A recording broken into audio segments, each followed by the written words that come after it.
আমার নির্বাচনী এলাকা আশুগঞ্জে জিয়া ফার্টিলাইজার যে ফ্যাক্টরিটা আছে, কারখানা আছে, সেটা বহুদিন ধরে বন্ধ মাননীয় স্পিকার।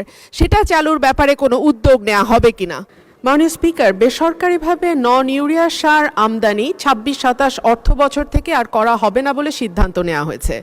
মাননীয় স্পিকার, তার মানে যে নন ইউরিয়া সার আমাদের মজুদে আছে সেটা এই বড় মৌসুমের যে ২ মাস বাকি তার মধ্যে শেষ হয়ে যাবে, কিন্তু এরপরে সারের যোগানটা কোথা থেকে হবে এই ব্যাপারে যদি মাননীয় কৃষিমন্ত্রী কিছু বলতেন। মাননীয় সংসদ সদস্য যেই বক্তব্য দিয়েছেন আমাদের সারের ব্যাপারে,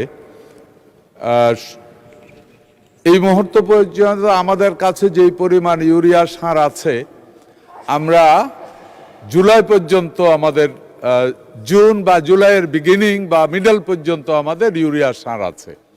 এখানে উনি জানতে চেয়েছেন পরবর্তীতে আমরা ইউরিয়া সার কোত্থেকে নিয়ে আসবো। এরই মধ্যে আমাদের আলোচনা চলছে। আমাদের মেইনলি ইউরিয়া সার আমরা আমদানি করতাম কাতার এবং সৌদি আরব থেকে।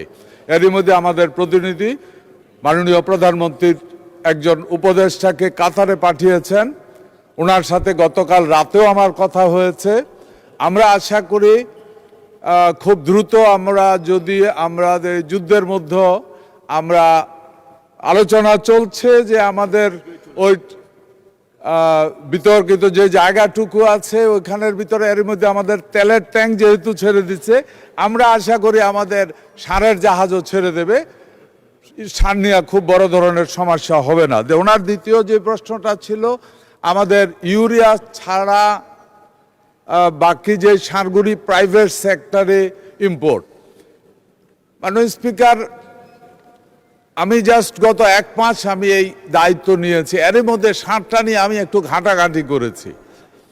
মাননীয় স্পিকার, আমি ব্যক্তি জীবনও একজন কৃষক, তো ঘাটতে ঘাটতে যেটা আমার আসলো এটা আমারও প্রশ্ন যে এই গত সরকারে যেটা ছিল এই সরকারের আমলে এই প্রাইভেট সেক্টরে বোধহয় ইম্পোর্টটাকে উৎসাহিত করা হয়েছিল, এর আগে এটা ছিল না।